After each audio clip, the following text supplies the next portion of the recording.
So one of the things that you can do inside a VLC Media Player is go ahead and add a text overlay while a video is playing as well. So to do that, I'm just going to go ahead and load up this video, let's say for example right here. And now to add in a text overlay, I'm going to go around over here onto tools, then I'm going to go to effects and filters.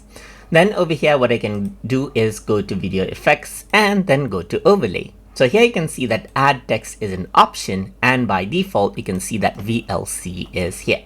So I can go ahead and change that to tube, let's say for example right here, just like this, right here, and I can go ahead and change around the position to left or bottom, or if I can go to a bottom right and so forth right here. So you can go ahead and kind of like add in a kind of a watermark.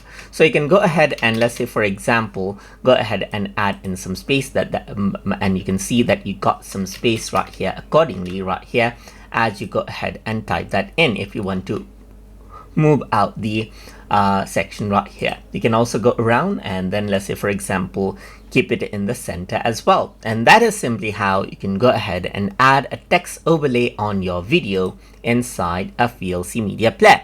So I hope you guys learned something as always. And as always, please like, comment, share, and subscribe.